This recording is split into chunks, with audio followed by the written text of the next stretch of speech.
안녕하십니까. 혼란한 정치 시사이슈를 술술 풀어보는 선거권 혼술 6월 12일 수요일 오후에 인사드립니다. 자, 민주당 대표 이재명과 대한민국 사법체계, 법원과 검찰을 비롯한 사법체계가 정면으로 충돌하게 됐습니다. 오늘 이 검찰이 이재명에 대해서 네 번째 재판에 회부를 했습니다. 대북 송금 관련이죠. 이에 대해서 이재명은 즉각적으로 반발을 하고 나섰고, 그동안 이화영의 1심 재판 판결 이후에 침묵을 지키고 있었는데 침묵을 깼습니다. 검찰의 기소를 몇 시간 앞두고 본인의 입장을 밝혔는데, 이 사건을 아예 사건 조작 이렇게 규정을 했습니다. 자, 그러면은 검찰 그리고 법원이 이화영 판결 내린 법원까지 전부 다 이재명을 올가매기 위해서 사건을 조작했다는 이야기인데, 이 상황에서 민주당은 이 특검 또 검사 탄핵 이 카드까지 다시 꺼내 들기 시작을 했고, 법관들에 대해서도 판사들도 탄핵하겠다 이런 태세를 나오고 있기 때문에 이 검찰과 법원의 대응도 주목이 됩니다. 그런데 검찰은 역시 예상했던 대로, 우려했던 대로 오늘 이재명에 대한 구속영장을 청구는 하지 않고 불구속 기소를 했습니다. 이원석 검찰총장이 계속 밀어붙인 것인지, 아니면은 총선 후에 기세가 등등한 이재명의 위세에 눌려서 알아서 검찰이 처리를 했는지 모르겠으나, 이렇게 검찰에 대해서 사건 조작하는 집단으로 매도를 하고 또 수원지검장부터 일선 검사까지 줄줄이 탄핵을 하겠다고 큰 소리 치는데, 거기에 대해서 정면 대응하지 않고, 정면 대응하는 것은 저번에 유창훈 영장판사가 기각을 했던 그 구속영장을 다시 청구하는 게 정면 대응이었죠. 법대로 하는 거였죠. 그런데 그걸 주저하고 일단 불구속 기소를 했습니다. 어쨌든 이재명은 일전에 대북 송금 사건과 관련해서 이런 말을 한 적이 있습니다. 본인이 이 김성태 같은 조폭 출신 고리대금업자, 악덕 고리대금업자에게 부탁을 해서 북한에 돈을 주고 내가 북한을 방북하려고 할 만큼, 그런 중대 범죄를 저지를 만큼 내가 어리석지 않다, 이렇게 이야기를 한 적이 있습니다. 본인 스스로 만약에 대북 송금 사실이 진실로 밝혀지면은 중대 범죄가 된다는 말을 스스로 했던 겁니다. 본인도 변호사죠. 자, 그런데 그 중대 범죄 혐의로 본인이 스스로 인정한 중대 범죄 혐의로 지금 재판에 오늘 조금 전에 넘겨졌습니다. 결국 구속영장은 청구하지 않았고, 이 1심 법원이, 이화영 1심 법원이 이화영에게 9년 6개월 징역형을 선고한 지 5일 만입니다. 이 검찰은 이재명이 이 사건의 공범이고 사실상 모든 내용을 보고받고 승인한 것으로 보고 있습니다. 자, 그런데 지금 특검, 탄핵 이렇게 조롱하고 모욕을 당하면서도 영장 청구를 하지 않았는데, 어쨌든 그렇더라도 이재명은 이제 주 4회 재판, 4가지 재판을 받게 됐습니다. 지금 위정교사, 선거법, 백현동 이 3가지로 받고 있는데, 그 다른 사건들은 재판이 서울중앙지방법원, 그러니까 서초동에서 재판을 받는데, 이 사건은 수원지방법원, 수원까지 가야 됩니다.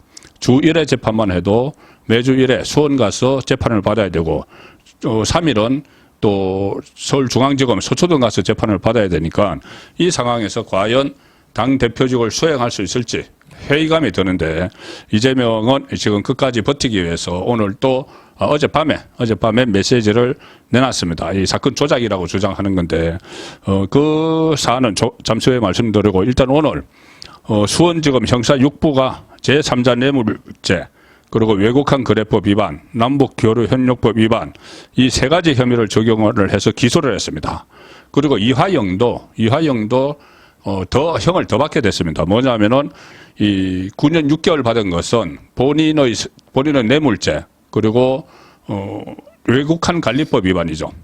북한에 돈을 보내기 위해서 그 과정에서 외국한 관리법 위반을 한 건데, 이화영에게는 이 대북 송금을 하는 그 과정에서, 그러니까 뇌물을 제공하는 과정에 관여를 했다. 그러니까 김성태 전 쌍방울그룹 회장에게 제3자 뇌물 공범, 그러니까 이재명과의 뇌물 공범, 이 혐의는 그때 그 1심 선고에서 빠져 있었던 겁니다.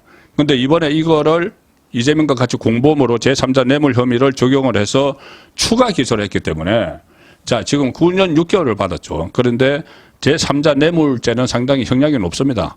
그러면은 10년이 훨씬 넘는 뭐 얼마가 될지도 모르는 형을 살아야 되는데, 자, 그래서 제가 일전에 한번 말씀드린 것처럼 과연 이화영이 10년 이상을 형을 살게 됐는데 여전히 이재명을 구하기 위해서 자기가 다 덮었을 것인가? 아니면은 2심 법정에서 진실을 말하고 자기는 형을 좀 감면을 받을 것인가? 그 선택을 하게 되겠죠. 저는 이화영이 본인의 형량을 줄이기 위해서 그 전에 진술했다가 번복한 대북 송금 사실을 이재명에게 보고했다. 이런 부분도 다시 재진술을 할 수가 있다고 봅니다. 그러면은 이화영은 형이 감경이 되고 이재명은 더 큰 중재 혐의로 그 형량이 상당히 높아지겠죠. 자, 어쨌든 오늘 그 핵심은 이재명을 기소한 핵심은 북한 쪽에 경기도가 내야 될 스마트팜 사업비 500만 달러, 그리고 이재명 방북 살해금, 이 법원에서 살해금이라고 표현했습니다. 그 살해금 300만 달러 합해서 그 한화로 약 100억 원이 넘는 돈을 북한에 전달한 그 혐의입니다. 검찰은 그리고 지난 7일에 이화영에 대한 징역 합계 9년 6월의 1심 판결이 선고가 된 사실을 오늘 기소장에도 적시를 했습니다. 지난 7일 1심 그 판결이 선고돼서 경기도와 쌍방울 그룹이 결탁한 불법 대북 송금의 실체가 확인됐다. 자, 이렇게 이야기했습니다. 그렇다면은 다시 여기서 아쉬운 부분이, 아니 유창훈 영장판사가 그때 이 대북 송금에 대해서 기각 판정을 내리면서 구속영장, 이재명 구속영장 그 판결문에, 그러니까 기각 그 사유서에 이 대북 송금은 다툼의 여지가 있는데 그 다툼의 여지는 좀 증거가 불충분하다 이렇게 했습니다. 그런데 오늘 검찰은 이재명 기소장에 그 증거들을 집어넣었죠. 법원의 형사소송법 판결은 가장 중요한 증거가 됩니다. 그 증거들을 집어넣는데도 구속영장을 다시 청구하지 않고 결국은 불구속 기소를 하는 그런 선택을 했습니다. 그래도 어쨌든 뭐 이재명은 이제 이미 기소된 사건까지 합해서 모두 7개 사건, 11개 혐의로 재판을 받게 되는 초유의 범죄, 중대범죄자가 되고 스스로가 중대범죄라고 이야기를 했었죠. 대북송금.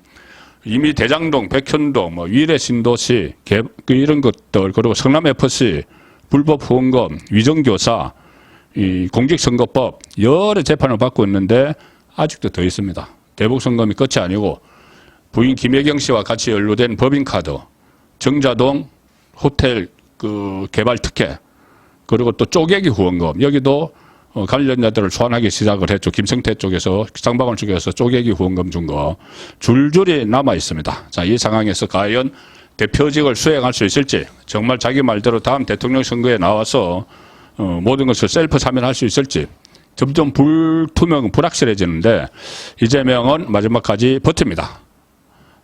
이렇게 어젯밤 유튜브에 썼습니다. 유튜브에서 뉴스타파 이 영상을 하나 공유를 했는데, 뉴스타파가 뭐 이 사건이 조작됐다, 뭐 사건의 핵심 증인이 뭐 법정에서 허위 진술을 했다, 이게 뉴스타파 특유의 가짜 뉴스 비슷한 것을 내보내는데, 이 영상을 공유를 하면서 이재명은 쌍방울 불법 대북 송금 사건에 대해서 사건 조작이다, 모해 위정 의혹이 있다, 이렇게 뉴스타파의 내용을 그대로 주장을 했습니다.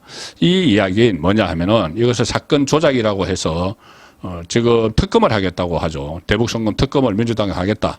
그러니까 좌파 변호사가 임명될 그 특별검사가 검찰청의 수사검사를 수사하겠다, 사건 조작했다, 이것을 법안을 발의를 하려고 하는데, 그리고 그것이 만약에 윤석열 대통령이 거부권을 행사를 하면은 검사들을 줄 탄핵하겠다. 그래서 직무를 정지시키겠다는 겁니다. 검사들에 대한 탄핵안을 민주당이 다수당이니까 의결을 하면은 그게 헌재에 가서 기각될 게 뻔하지만 그 사이에 탄핵 소추안을 의결하고 나서 헌재 결정이 나오는 사이에 한 6개월 정도 검사들의 직무가 정지가 됩니다.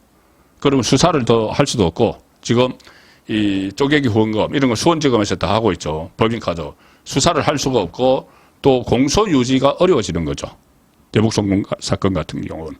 그래서 결국 검찰의 손발을 묶기 위해서 이 탄핵까지 추진을 하려고 하고 있고, 심지어 판사 탄핵도 이야기 나옵니다. 판사들도 탄핵해야 된다. 법 왜곡죄 이런 것까지 만들어서 결국 이재명의 사법 리스크가 최고조에 달하니까 그와 동시에 이재명의 사법 방해 이것도 지금 최고조에 달하고 있는 상황입니다. 그래서 검찰과 법원 아직도 이재명에 대해서 사법적 절차를 밟을 것이 많은데 법원과 검찰의 손발을 묶으려고 하는 이재명. 그래서 제가 처음에 말씀드린 것처럼 지금 단계에는 뭐 정치적으로도 이재명은 당 내에서 곤란을 이제 겪게 됐죠. 이 정도 그 사법 위기가 최고조에 올랐으면은 정치적인 실각 위기와는 별개로 지금 대한민국 사법 체제와 그 이재명의 정면 승부, 진검 승부가 시작된 시점이다. 오늘 대북송금 혐의 기소를 계기로 자, 그 형국에 들어갔다. 이렇게 정리를 해드리겠습니다. 중국권의 혼술이었습니다.